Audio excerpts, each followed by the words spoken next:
channel and I can hear him.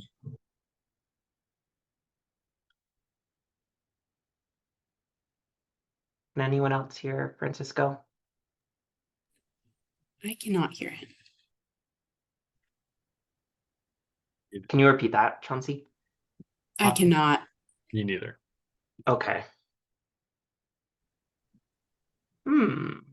Maybe they didn't select a channel. Yeah. Well, okay, we have mostly, I think, English speakers on the call, so I'll just do the English version of the instructions so that folks can get into the English channel. So welcome. We're using interpretation for this meeting. So if you go to the bottom of your screen where there's a globe, and those are the interpretation channels for this meeting.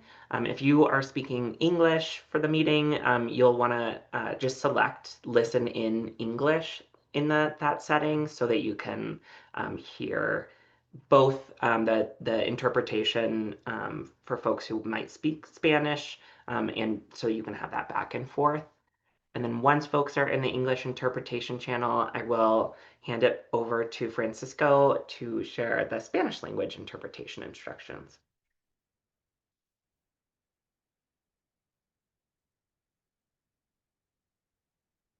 Go ahead, Francisco.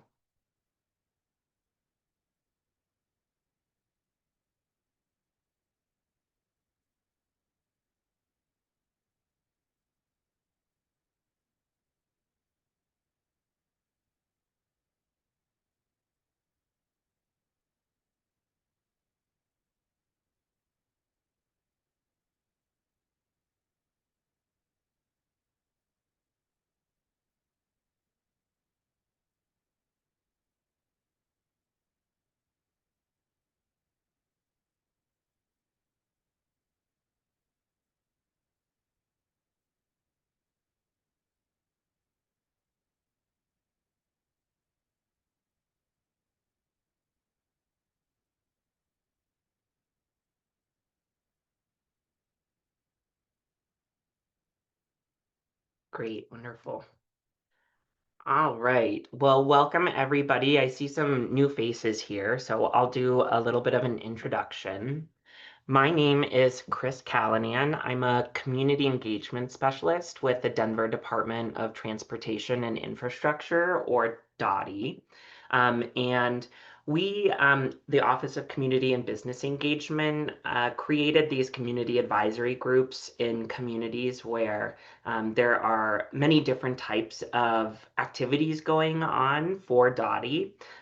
For folks who are unfamiliar, DOTI is kind of the agency with your local government that both builds and regulates and maintains the right of way. So our streets, our sidewalks, our waterways, and we have a lot going on in the West area of Denver across multiple neighborhoods following the West Area Plan that was completed maybe 2 or 3 years ago now. So this is kind of a forum to share information with the community and have engagement activities for specific projects or programs or initiatives that are happening within the West area of Denver.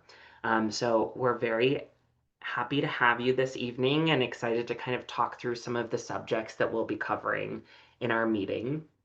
Our agenda for today is we're going to talk through the Waterway Resiliency Project, specifically Weir Gulch, which is in concept design first. And then we'll be going over to our Division of Green Infrastructure, who is kind of launching a new program called Depave Denver. And there's some kind of local relevant, excuse me, to West area neighborhoods in terms of their priorities. And then we'll move on to an update about our Federal Boulevard and Alameda speed program, which the mayor announced earlier this year and towards the end of last year, and have some updates for you in that regard. So before I hand it over to Beth to start with the Weir Gulch project, Does anybody have any questions or concerns?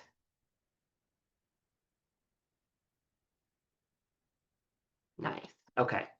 All right. Well, with that, I'm going to hand it over to Beth with OV Consulting to get into the content for the Weir Gulch. Okay, hello there. So Chris, thanks for having me. And I will say that I'm excited to share this project with you. We had a public open house last night on this very same information I'm going to share with you. So if you weren't able to attend, it's a second chance. So, all right, go ahead, I guess. Yeah. So this is a project between Mile High Flood District and the City and County of Denver's Department of Transportation and Infrastructure. So those are our big players. It's also part of the overall Army Corps work in our waterway resiliency program. And we can just sort of move through that, but this is kind of how Mile High and Dottie work together on things. So let's start with our Weir Gulch Basin. You can see that in this picture, you'll see there are 67 drainage basins in our city and county, and they all drain toward the South Platte River. And they're indicated there in those little white lines. And tonight, our discussion is really around the one in yellow, which is called Weir Gulch. But you can see that there are many, many aspects and in many ways water roll to the South Platte and carry stormwater out of our neighborhoods. So when we talk about Weir Gulch, it is a natural channel, essentially. Some of it is piped, but generally it's a natural channel that runs from Lakewood all the way through the neighborhoods of Westwood, Barnum West, Barnum, Valverde, Villa Park, and Sun Valley on its way to the South Platte River. And this is an important distinction because in our city, we carry water in a lot of different ways. Our streets are all designed to carry just short of a foot of water and carry water to the inlets and out to pipes and onto the river. We have pipes throughout our communities. And then we have opportunities like these natural channels, our streams and different creeks that also help to carry water. So that's the role that Weir Gulch plays. This area and Weir Gulch itself has not been studied or had not been studied since 1972. And this map here will show you in the blue the areas where we anticipated flood risk along the gulch in 1972. But just over the last year, Mile High Flood District and the City and County of Denver finished what's called the Flood Hazard Area Delineation Study, more easily said as FAD, and they've come up with some new results. So this next map is really a picture of these new results. In 2024, we have a much higher flood risk that extends out of the gulch and heads east toward the river across a lot of different properties and streets. And so there's a lot of reasons why this new modeling indicates this, but we'll kind of get into that here next. So it is true, flood risk changes over time. Our surface conditions, the level of development, the number of roadways, our basic conditions do change and have changed pretty significantly since 1972. So when we look at new ground elevation data and various land use conditions, and then we measure that against today's rainfall data, and we factor in climate change, then we get these new updated modeling results. And so that is the main thing that we're here to share, is that this is an increased flood risk, and we definitely want everyone to be aware of that. This is a couple of diagrams we use to indicate how does stormwater flow through our communities and along the gulch. So you'll see that the red areas along the map are the highest points, and essentially every time it rains, water falls down and it rolls a lot from the highest points of our basin to the lowest points, and the lowest point being the gulch. Once it gets to the gulch, it continues to the farthest lowest point, which is that area in blue along the South Platte River. And if you look back at old mapping, you'd see that the South Platte River actually used to sort of snake through all of that low-lying blue-colored area. So that's a very low-lying topography.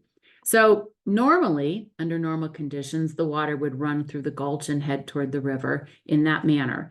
What we have for today is that the water runs through the gulch and spills out of the gulch, and then it hits a certain point where really the pipe infrastructure is insufficient. And not only does it just not stay in the gulch, but it actually kind of comes out and spreads out eastward across Second and First and all the way over toward the edge of the river and through that industrial area. So in fall of 2024, summer to fall, we did a big campaign through all these neighborhoods to really share this information and to explain what was going on. We went out to pop-ups, public meetings, RNOs, a whole lot of different stuff, just to make people very much aware of what the risk factors were and to keep an eye out and to not get caught in flood conditions, and to be aware that just even 6 inches of fast flowing water can knock over an adult. So that is where we were in the fall. Today, we ask ourselves, okay, what are we doing now? So today we are moving forward with our concept design of Weir Gulch. And this has a couple pieces to it. So this is phase 1 improvements for Weir Gulch, and they run from the river to, back here along this map to about 8th Avenue. And they include, as you can see on the bottom picture, not only the flood risk mitigation, but the opportunity to regreen parts of the gulch and to add a continuous trail that links to the South Platte River Trail. So this effort has been designed over the last year or so and is ready to move toward construction. And we anticipate this to move into construction later this fall. So that is kind of segment 1. And segment 1 there you see on the map is South Platte River to Federal. Yeah, sorry, no, go back, Chris. Thanks. So tonight we're talking about concept design, and that is for segment 2, segment 3, and segment 4. And you can see segment 2 there through Barnum Lake and the park, and then segment 3 through the neighborhoods, and segment 4 all the way out to Sheridan. So that is the focus of the concept design study. So what is concept design? And we get this question a lot. And this effort is both the city, Mile High Flood District, and the Army Corps, like I mentioned, as part of the Waterway Resiliency Program. And basically, concept design is an early stage of design where we're examining things, we're evaluating things. It's slated to take place up through the first part of 2026.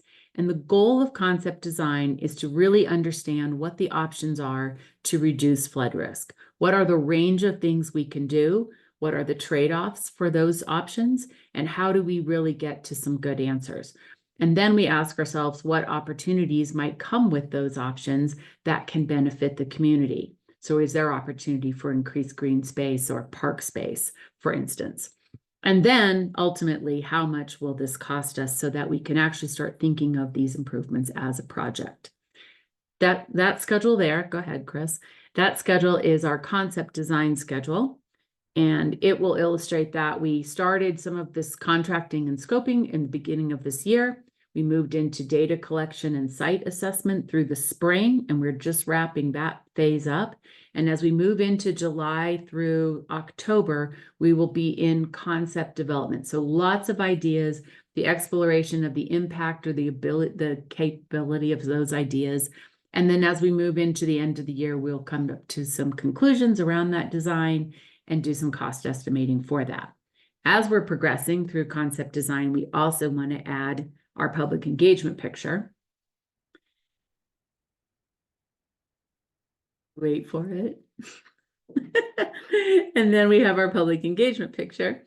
And we have two big buckets. We do have a stakeholder committee. And for any of those who are very interested in learning more and staying in touch with this, we can actually add you to our stakeholder committee. We meet on a regular basis and cadence, and we have looked at, we're really trying to understand the community, define the project, discover what makes this an important aspect of the community and what would be special to have. And then as we move into July now, we are exploring or dreaming about some of the options related to this. Like I said, last night was our first open house. We'll have our summer events all summer long. We'll be out in the community doing pop-ups and events and trying to show up in a lot of places. And then we'll round out that concept exploring with another meeting in September, a big public meeting. So to kind of get feedback on all these range of ideas that we come up with.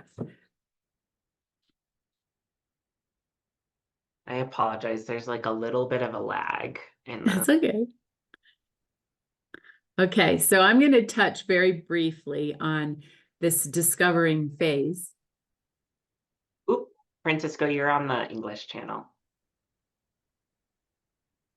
So this is about discovering the conditions. So this is a phase of existing conditions that the design team has been working on, as well as us who are trying to understand the community conditions. So I want to share a couple things that they look at, and we'll do this part kind of briefly. But when we evaluate our options and our concepts and potential improvements, we're using what's called the Urban Stream Assessment Protocol. And it's just another way of saying, what are we going to evaluate? And we're going to evaluate all these topics: hydrology, hydraulics, geomorphology, vegetation, and of course, community values. So I'm going to tell you a little bit about what these things are, but not very much because I'm not a water engineer. But when we think about hydrology, what we're really talking about is how much water is coming to the gulch. How much is coming and how quickly does it come down the gulch? And that's a really big characteristic because it informs the design team as to how they're going to handle all that water. So that's really a big component of their analysis, and that's what they're working on right now. Coupled with hydrology is this idea of hydraulics, and that is how does the water actually move through the gulch or the stream or the watershed. And so not only how much and how fast is it coming, but what does it do? Where does it go? Where does it want to go? And so the combination of those two is what the water engineers really focus on. And that combination is what is sort of creating this map as well. This is showing us that part about where does the water really want to go. And it always wants to go downhill toward the river in one form or another. So another topic that we kind of get into is called geomorphology. And basically this is what is the ground situation. How does the water interact with the surface? And this matters because if we have that first picture, a natural environment with rocks and grass and a lot of vegetation and natural open space, that water can roll and slow, and it moves through that in a very different manner. If it's going through a pipe or a concrete channel, it's shooting through at a very rapid pace. And so we always look at how much water is coming, what are the characteristics of that water, and then what is the surface through which it is traveling, because that tells us how do we deal with all of this water. And then the last thing, this is just an example. So in our gulch, for instance, if you looked at this map, you would see that the red indicates the places where we have culvert or pipe. So those are the places where we're really moving that water along. And then the other areas, we have concrete channel, that's the yellow. And then we have some locations where it's this open natural channel. And there's two pictures there from the gulch, the concrete and the open natural. So we have an assortment of situations out along Weir Gulch. Okay, last but not least is the vegetation part. And this part, I think everybody can pretty much understand. Are there any plants and what are they? And the interesting thing is that the design team actually, really evaluates all these different layers of the vegetation, all the different types, and that they have a lot of characteristics associated with all these vegetations. If you go to the next picture, it just gives you some ideas around, what's out there and what types of vegetation are we seeing? And unfortunately, that's about as much as I can tell you about that vegetation. But it matters to them, and it all handles water differently. So another thing that we just want to bring up is that a reminder that as we're looking at all this design, and we're out speaking to people in the community, it's really important to understand your risk, have your property looked up, concerned if you're concerned that you might be within that light blue area, and then consider options for flood insurance. And the folks at Denver at the Floodplain Management Group are a great resource, and they will help you through everything. They will even come and look at your property and tell you if there's anything you could do better. So lots of good resources there. And I think that might be, the last slide. Okay. So Awesome. I'm curious if folks, maybe for folks who are on the call, if you have any questions or feedback about the Waterway Resiliency Project and specifically the Weir Gulch portion of the project, feel free to kind of unmute and we can have a little bit of a dialogue if you have any questions.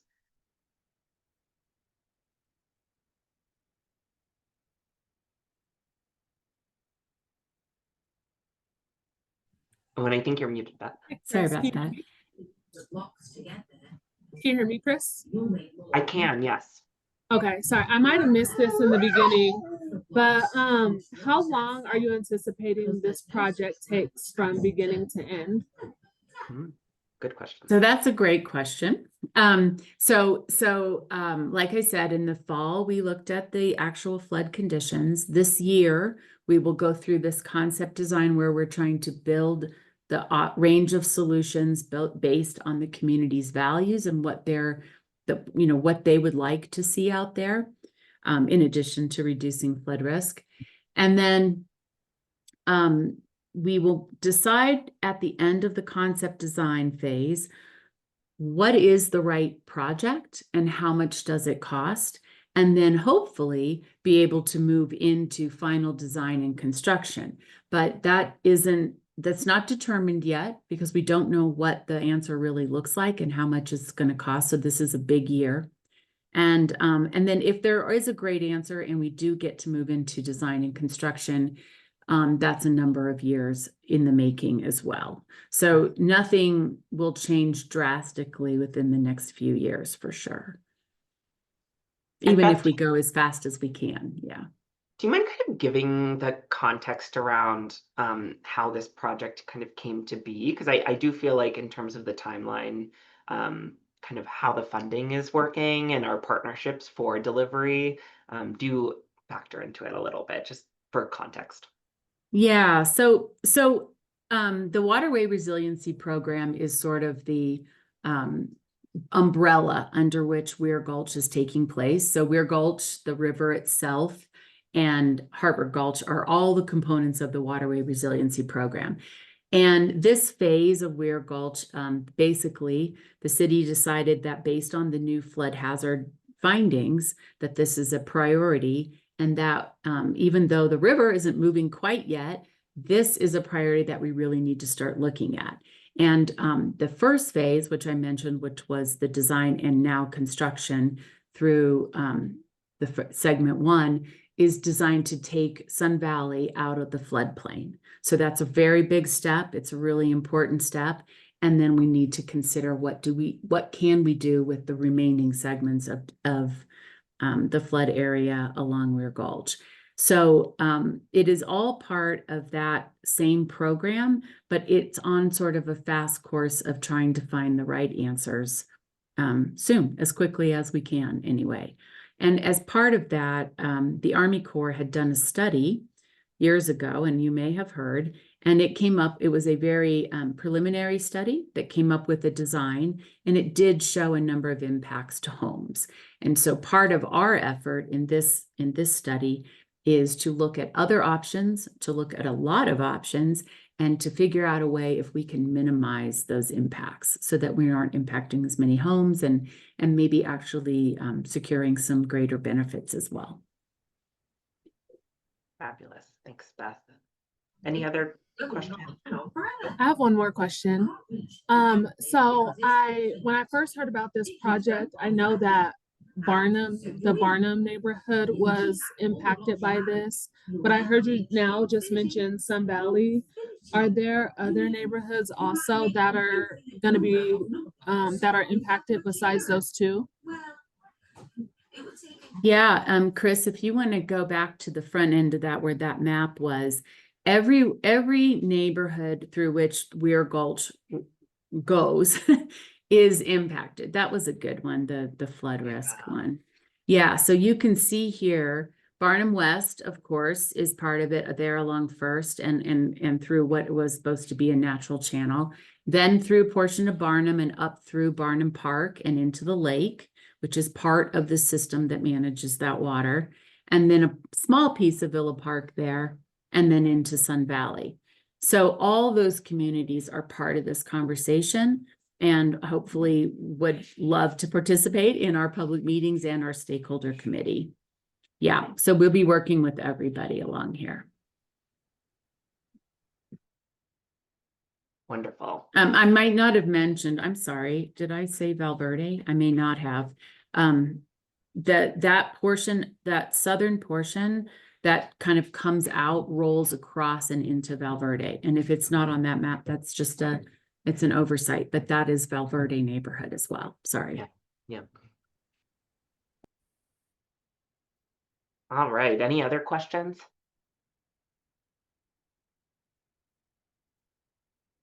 Fabulous. All right. Well, thank you so much, Beth. Yep. We look forward to seeing you out there this summer. Hopefully we'll see you at some various events, and we'd love your input on your values and vision for Weir Gulch and what you'd like to see out there. Amazing.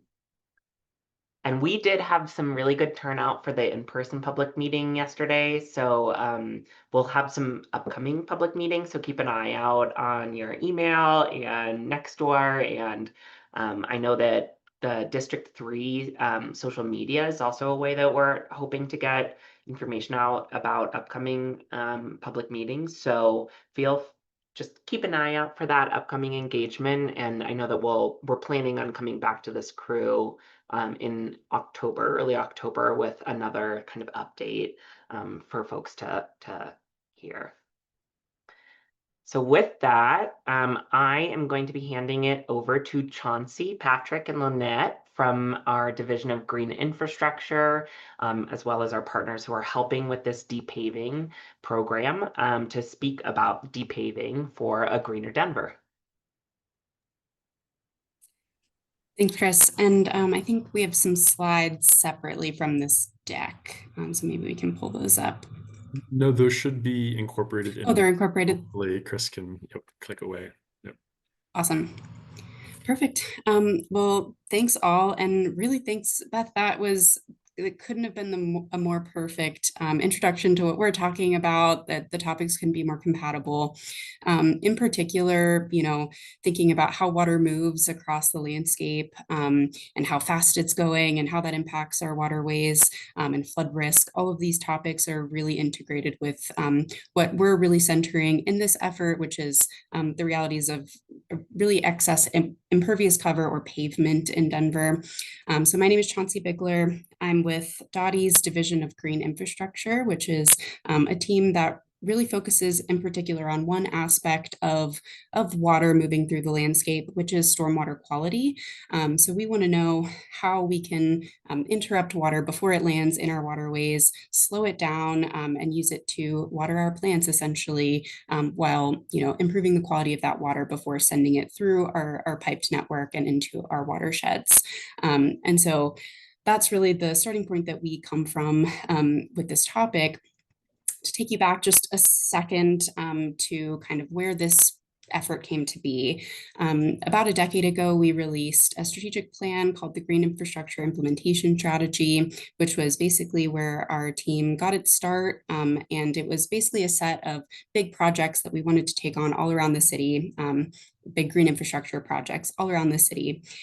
We successfully implemented most of the projects in that plan. And now it's time to look ahead. And so we're at the stage where we're starting to really reflect on what Denver needs as far as our trajectory moving forward. We know that climate change, as Beth mentioned, is compounding a lot of our risk factors. We know that community needs are really, really pressing in a lot of the social services side, right? We know that it's time to think differently about how we implement projects, and not just projects, but outside of projects, what programs are we needing to get started to really intercept this trajectory of Denver paving itself really, really rapidly and all of the impacts that that has on community.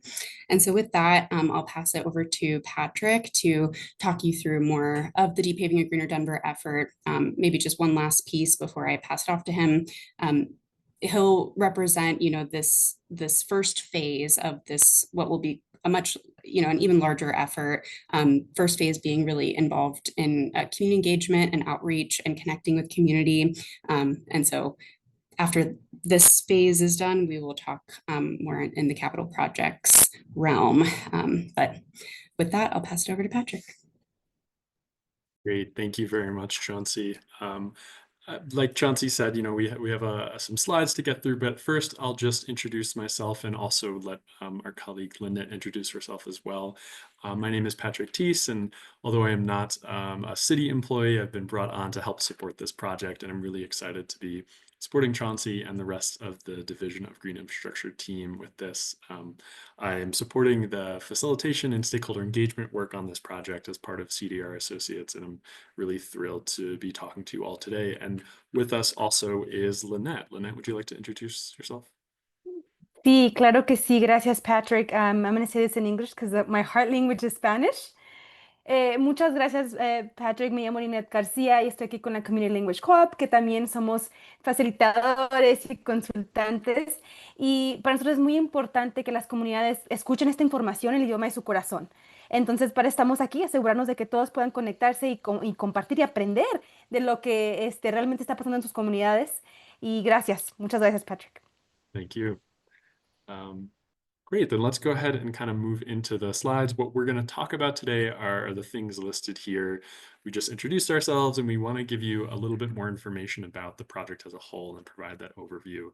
And then think a little bit more deeply about what green infrastructure means and how pavement is such an important part of that process, and how when there's too much pavement, some of the impacts that brings into our communities, and that many of you may already be experiencing in your communities. We also want to look at some of the solutions to those impacts. And ultimately, what this project is trying to accomplish, as Chauncey started to mention, is understand what barriers there are to that work so that the city can start providing those resources to your communities, and we can begin to deep pave and create a greener Denver. We'll also at the end there talk a little bit about how you all can get more involved, what we have coming up, and if there is time at the end to have a little bit of a discussion with the folks that are here today. So ultimately, what Deep Paving a Greener Denver is trying to do is giving the Division of Green Infrastructure an opportunity to know more about how pavement and concrete are affecting the lives of Denverites throughout the city.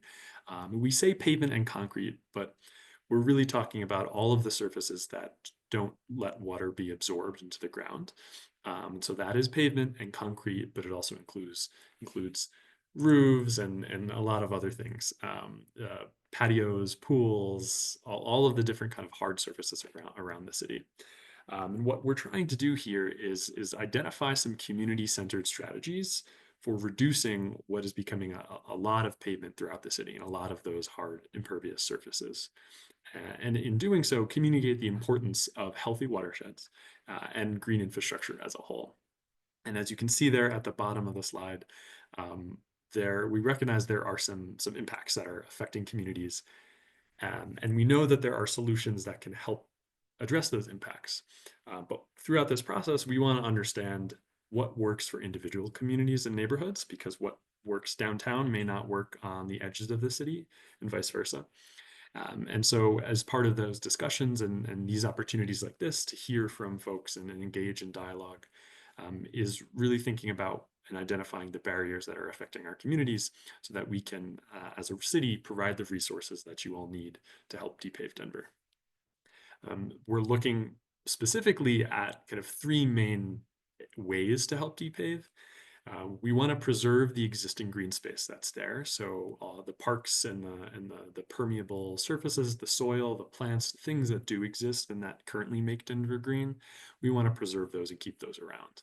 But we also want to look at opportunities where we can reduce the amount of pavement and concrete in the city. It's sort of where the name depaving comes from. We want to, when we can, remove some of that pavement. But because we recognize that there are really useful places that pavement exists, we like roads and sidewalks and whatnot, where the pavement can't be removed, we're going to treat that stormwater runoff. And as you heard from Beth's presentation, part of that is thinking about where the water goes, how fast it's going, what it's touching before it reaches our waterways, our streams. And treating that stormwater runoff really means taking advantage of green infrastructure to filter that water. We're saying the term green infrastructure a lot here, and on the next slide is a bit of a more specific definition about what that really is. It includes a whole bunch of things, but mainly it's plants, soils, and other natural processes that are used to manage stormwater, the rain and the precipitation that comes down into the city, and use those natural processes to create healthier urban environments.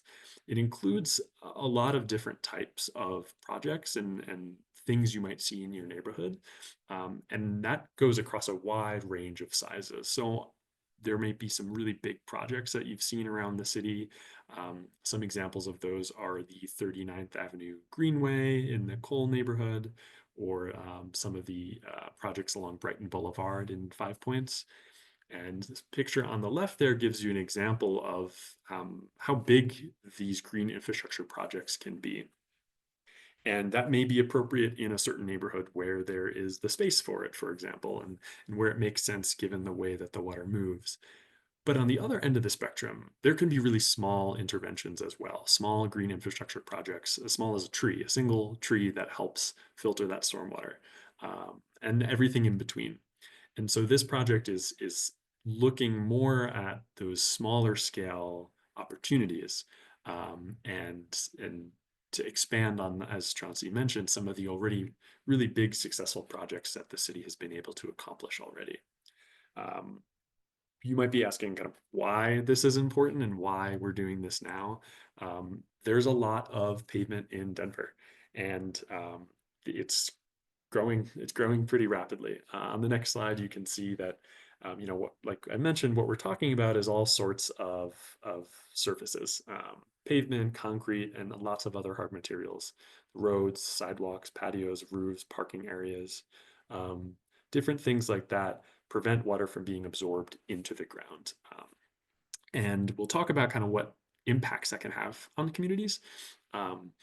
And when the amount of impervious surface kind of reaches a critical threshold, when there's too much of those pavements and concretes around the city, it causes a lot of those problems. And right now, over half of the city is covered in these surfaces. 51.5% of the city, or as of last year, and so it's even more now, is covered in these surfaces. And with each passing year, there's an additional 1%.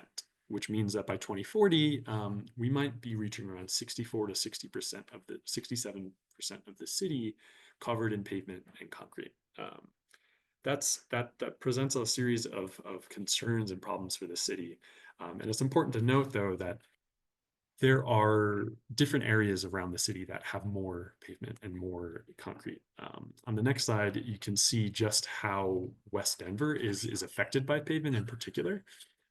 That in the yellow outline, that's the area of the neighborhoods included in the West Denver Community Advisory Group in that program of projects, the West area. And those are the percentages there of each of those neighborhoods. And so the percentage of the neighborhoods, that are covered in pavement and concrete and other impermeable surfaces. Sun Valley is almost 2/3 covered in these surfaces. And then you have down at the bottom there, Barnum West, which is still at 42%. And all of the other neighborhoods in between, as you can see in the map, the red areas represent those surfaces, the pavement, the concrete, the roofs. And so this, as you can see, is a particular challenge for your area, your neighborhoods, which I'm sure you all are very familiar with. And on the next slide, we've identified a few different impacts that this causes in our cities. And what we're hoping to do at the end here is just kind of confirm with you all if this is true, if you are really experiencing these, and what in particular is affecting your neighborhood, your block, maybe your specific property or business or where you live. But we see here that there's excess heat and lack of shade. When there's something called an urban heat island effect, that when the dark pavement absorbs heat all day, it retains it. And if you've ever stood in a parking lot in the middle of the summer, I'm sure you know just how hot it can get. Of course, when you have a lot of pavement, there are fewer parks and green spaces around in your the neighborhood. So there's just less greenery and vegetation. As Beth began to talk about too, when water rolls over and stormwater falls over these surfaces, it picks up chemicals and other pollutants and brings those to our waterways, which pollutes our streams. As that water is moving, it may pool in certain areas and cause outdoor flooding, especially on days when it rains really hard. You may have to walk or drive through those, which can be very dangerous. Similarly, the water may come into your basement or into your home and cause flooding indoors. There's also, because of the fewer parks and green space, you may see fewer animals and insects, and that has effects on the ecosystem as well.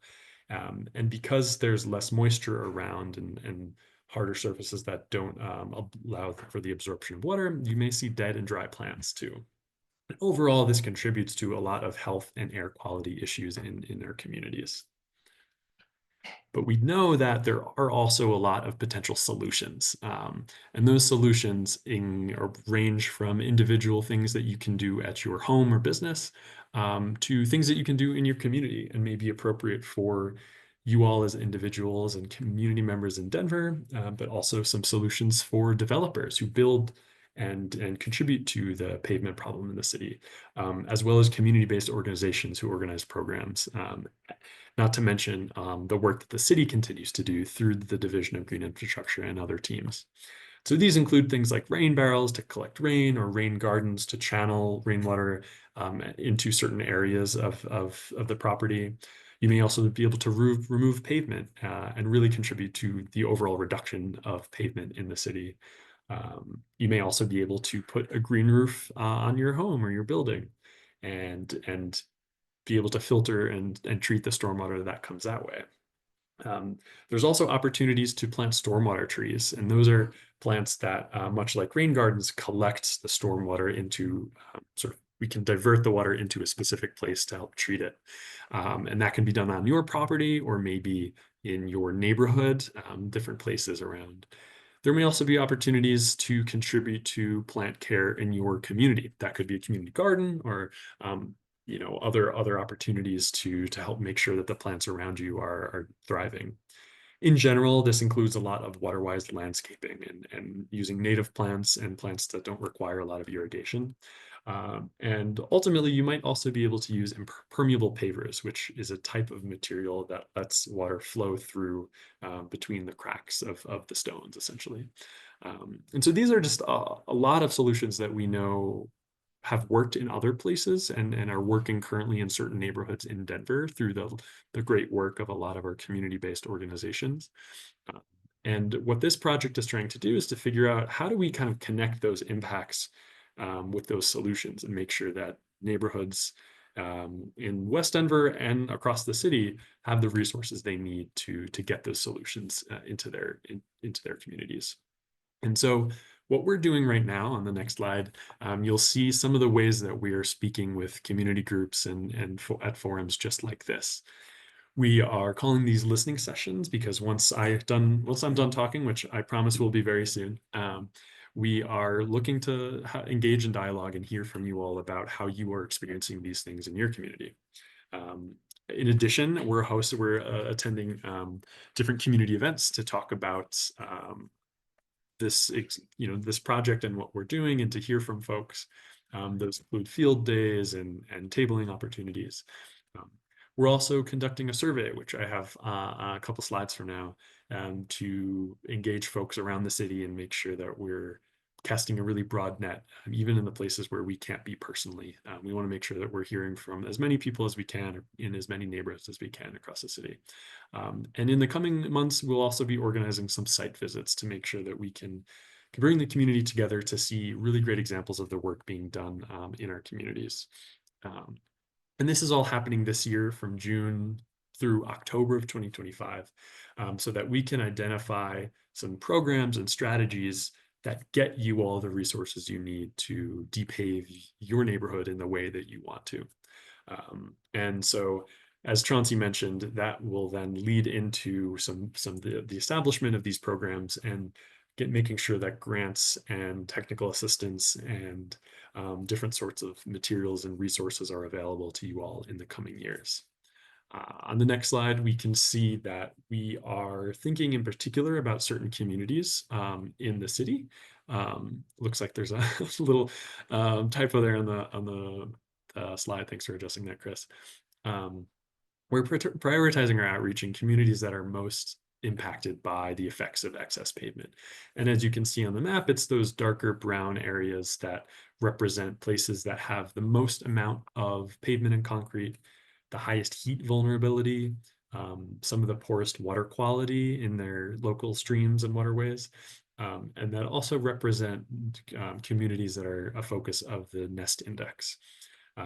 And so we've conducted this analysis to understand where it's most important for us to engage with community members and understand what works in those communities. And as you can see, some of the dots on the map here, the pink dots represent the conversations we've had so far.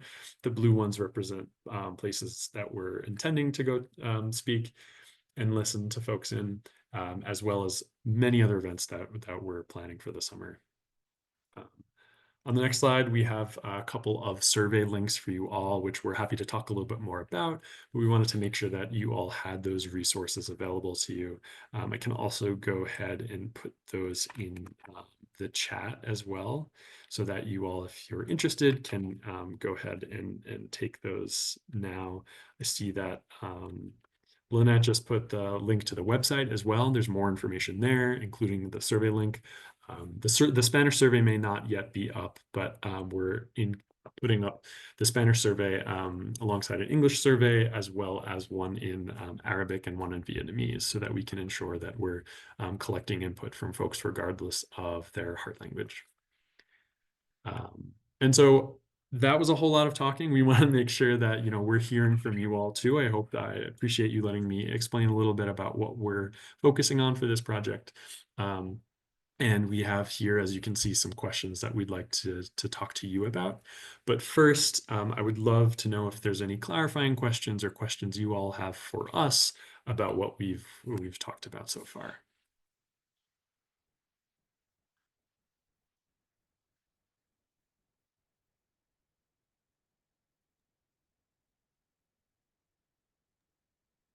Well, Patrick and Chauncey, I have a question, and I know I'm not a community member, but I was just curious, as you guys pull together your summer outreach program, if you can just keep us in the loop, because I think we might be in the same places or crossing over, and it might be nice to just make the link and let people know that there's a lot of different ways we can approach solutions, and this is one of them as well. So that would be really great. And I guess I get questions all the time, but are we actually going to be able to go out and remove pavement? Like, are we going to do it, or are we, you know, are we studying it, or are we doing it? And I guess that's sort of my question. Yeah. Yeah, both. So I'll Good. say, I think to maybe frame it in a clearer way, Depaving a Greener Denver would be sort of the umbrella effort that a lot of different solutions we hope will come out of, one of which will be actively depaving, or many of which, just, you know, depending on how that looks. We do have a program that's just coming out of the pilot stage that we didn't have a presentation on today, but the Swift implementation of green infrastructure program, for those in the room that are familiar, where we're actively going out and removing pavement. That's a topic for another day when we can kind of really go in depth on that. And I think, you know, in particular, we're really after, you know, a whole host of solutions that we come out of this year with that we then implement. And so one of the reasons that we're doing it this way is we know that as the city, we can sometimes assume that we have the right solution to the, to a certain problem, and we might not even have the problem, right? And so we wanted to really take our time and be really intentional about engaging people in these conversations at this level, so that we know that we're pushing the right solutions forward and that they've been framed and developed with input from, in particular, the communities most impacted by these topics. Thanks, Chauncey. And I see, Ray, you have your hand up. Yes. I have a question about, I know that we are probably talking about public projects for the most part here, but there's a lot of this that's affected by individuals. And I notice a lot of my neighbors adding extra driveway concrete just because they've got more cars, and they just think it's easier to take care of and whatever. Are there processes in city permitting where an individual is about to do such a thing, where you without judgment, give them an opportunity to have this conversation, the talk about how what they're about to do is affecting the overall heat island effect, etc. Such a good question, Ray, and appreciate you raising that. And Chauncey, I don't know, do you mind going in a little bit about like the stormwater fee that folks are charged and kind of how that's incentivizing that kind of action? Absolutely. Yes. It's such a good question, and it like touches right on the motivations of this whole effort. And maybe before I go into the stormwater fee, Chris, I'll just share, one of the formative kind of conversations that led to this whole thing. I got a call from someone who basically was, telling me, she was like, Chauncey, I don't know if this is a personal or professional matter. I just feel like you'd be interested in hearing this. My neighbor is leaving the country for a year and she can't maintain her backyard and she's paving it. And I was like, oh gosh. She was like, is there anything that, she could do? And really the answer to your question, Ray, is currently no, there isn't necessarily a program that's ready and waiting to catch you and sort of offer you alternatives. But that's what we want to get to, right? And we even recently validated this with our stormwater billing team. So to answer Chris's point, our team is funded through stormwater fees, right? So every property owner in Denver pays a certain rate based on how much impervious cover they have on their property. So all of your driveway space and your roof space, it's calculated into a figure that you pay every single month for stormwater fees. And a potential solution that could come out of this, hearing all of this feedback as well, maybe there's a rebate on your stormwater bill or something like that, so that if you are removing pavement, you're actually incentivized to do so. You're rewarded for doing so. We heard very recently, as we've just started this outreach process, we heard someone say, yeah, I removed my driveway and my rate didn't change. And so we're trying to better understand what the right incentive structure and program needs to be in place and how we would roll that out. So really, really good question, Ray. Thank you. Yeah, I might just add on to that. And I, first of all, definitely emphasize how spot on that question is for what we're trying to do. So Ray, you're thinking right there. And I should have clarified a little bit more that, we're hoping that a lot of these programs are in fact focused on supporting individuals in this work, that it's not necessarily on public right of way or on public property. There's already a lot of work that Parks and Rec is doing with the parkland and processes they have to minimize parking lots on parkland, for example, and a lot of good work that Chauncey and the DGI team are doing, installing some of these bigger green infrastructure projects throughout the city, as well as a new program that's focused on kind of smaller scale, quicker, more affordable options, and to spread out the benefits of green infrastructure across the city. But yeah, we're thinking exactly about what would it take for that neighbor, right? To realize, well, actually, gosh, maybe I shouldn't be paving or doubling the size of my driveway, or because it is easier to maintain. What if, for example, there was support with maintenance? Would that kind of flip the calculus in a way that means that we can preserve some of the green space that's there and not add extra pavement? So that's exactly what we're hoping to hear from folks through this process, is what those impacts are. Are you experiencing the excess heat? Are you experiencing, some of the things that kind of would encourage you to think up differently about pavement?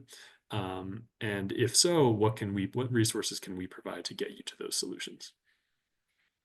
And Lynette, I just saw that you kind of put some questions in the chat. I'm curious if you want to kind of expand on that, or if you just want to add some context.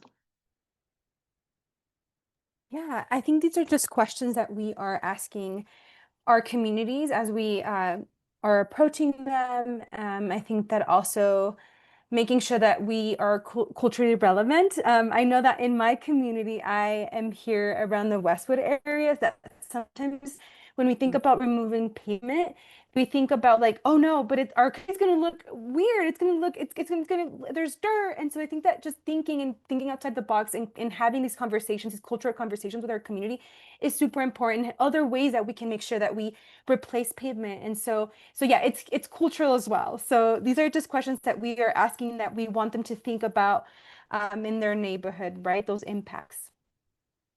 Love that.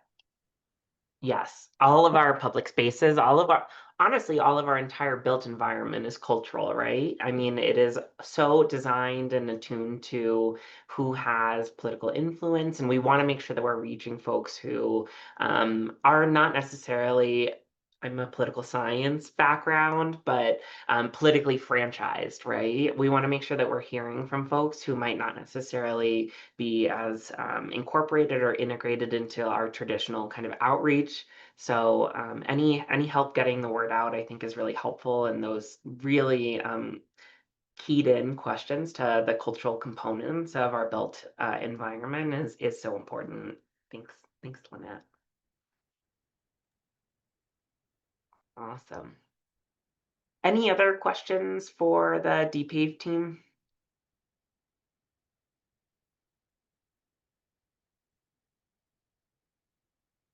No, okay. Awesome. Well, thank you so much, Chauncey, Patrick, and Lynette. Really appreciate you coming in and presenting to the crew. I will say that we are at time, which is not a problem. I'm wondering, we do have one update for the Federal Boulevard and Alameda Boulevard kind of speed program that the mayor has announced again earlier this year, towards the end of last year. There's just one update that I want to share with folks, but I would like to maybe propose that, our next steps are maybe scheduling an off-cycle West Area Community Advisory Group meeting to maybe touch on some more transportation topics. I think we had a really good, robust conversation and set of updates regarding our kind of water work with Dottie, and want to make sure that we have some good designated conversation for some of the transportation infrastructure that we're and enforcement actions that we're talking through. So I will just kind of go right through to the topic that I wanted to make sure that folks have an update on. So last West Area Community Advisory Group, we had Elizabeth Santiago from our division our Office of Community and Business Engagement, and specifically our Vision Zero initiative, come and talk about kind of what the mayor is proposing in terms of some safety enhancements along Federal Boulevard and Alameda within the city and county of Denver. We will send a follow-up email with both the recording of this meeting, but also a recording of our previous meeting with the speed kind of orientation or 101 information that we had shared back in March at this point. The SPEED program is really a set of different interventions that we're suggesting for Federal Boulevard and Alameda in order to kind of calm traffic speeds. We're very aware that both Alameda and Federal Boulevard are on our high injury network here in the city and county of Denver. And we want to kind of be a little bit more innovative about the types of interventions that we can propose. The first kind of quick set of updates are that there are a variety of kind of different speed limit saturation activities that are happening along Federal Boulevard specifically right now. So if you've been commuting along Federal Boulevard in the recent weeks, we have installed some kind of street level, I mean, you'll literally see them down on the street, signs indicating the different speed limit restrictions on Federal Boulevard, just to help folks understand and have that visual cue about different speed limits and the speed limit just broadly. And then one of the different interventions that we're considering along both of these corridors are speed limit enforcement interventions. So that looks a lot like speed enforcement cameras along the corridor. Before we get to kind of the substance of this at our next meeting, which I think will probably be in August, I did want to flag folks that we have this kind of phase one. We're partnering with a kind of private sector partner, Vera, to install some of these kind of monitoring stations for it looks like 2 weeks within the summer of this year to kind of monitor speed limits along Federal Boulevard and Alameda in order to better understand kind of where those speed enforcement interventions might be needed in terms of that kind of like passive system for traffic enforcement. So there will be no enforcement activities occurring during this 2-week period, but we wanted to make sure that folks in the community understand that you might see some of these different infrastructure installed along Federal and Alameda. It does not mean that enforcement actions are starting. It just means that we're starting to collect information to help inform where enforcement with these speed cameras will occur. And Rebecca, I'm not sure if you have anything that you feel like is important to touch on here today, but I do know that we're going to try and do an off-cycle community advisory group meeting here in August. No, I think you did a great job, Chris. And for those who don't know me, I'm Rebecca Draper. I work with Chris in the Office of Community and Business Engagement, and it really is a department-wide. It's just a lot of folks focused on this program and see it as it's a big priority across the department and for the mayor as well. I would say that we're doing robust community outreach related to the program and really want to have feedback and know that there is potential impact to community with speed camera program, which again is not being implemented at this point, probably would not be implemented until early next year. But getting that feedback and being able to incorporate that into strategies for reducing those impacts to community is something we really, really want to hear and are taking very seriously and incorporating into our plans. So yeah, that's the only other thing I would add. Awesome. No, thanks, Chris. Thanks, Rebecca. Any kind of quick questions or comments, feedback about the speed program between now and our next meeting? I'm just thrilled that you guys are looking at it. It really is very scary. I do take side streets, particularly on like Federal and Alameda, because it's very scary just to drive the speed limit and have people, you know, behind you that are going much faster than the speed limit. So I really appreciate you guys looking at it. Thank you. Thanks, Maggie. Yeah. We're excited by some of these other kind of interventions that this mayor and our new kind of administration are thinking about, because it does equip Dottie with some more tools to make sure that our public spaces and our public rights of ways are safer. So we're excited, and we just want to make sure that we're doing it correctly. Wonderful. Well, I am going to kind of speed through. I'm sorry for the lag. The community advisory group typically meets on a quarterly basis. I know that the next big substantive update that is going to be coming from the Waterway Resiliency Project, Weir Gulch kind of conceptual design, is going to be in early October. So typically we would have had a meeting in early September, but we may kind of think about our next like scheduled community advisory group in early October instead of that early September date.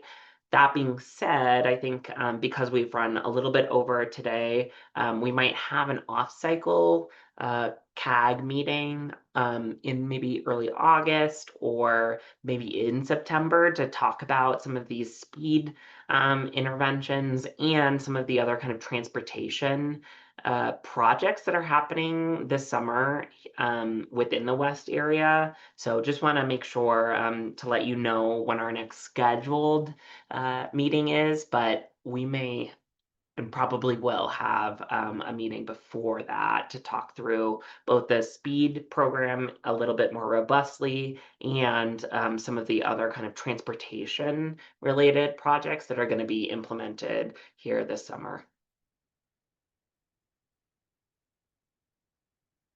So our next, again, scheduled meeting is probably going to be that October 2nd, 2025 date, but keep an eye on your inbox and the different kind of like community channels for this type of public meeting, because I do think that we'll be looking at August or September for another meeting as well. Any other questions or concerns before we hop off the meeting this evening?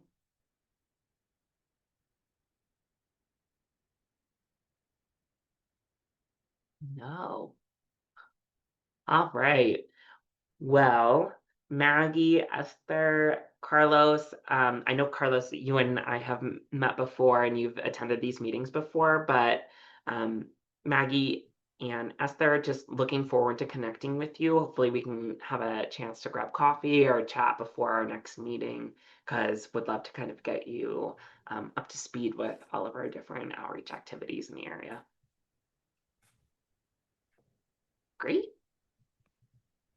Thanks for your time this evening, and I hope folks have a good night, and we'll see you here in the next couple months. Thanks, Chris. Thank you. Thank you, all. everybody. Thank you. Thank you very much, Chris. I will see you soon, all of you. Hoping to go to the next meeting in person. Thanks, Esther. See you, Enjoy summertime. everyone. Yes. Bye. Bye. Yeah.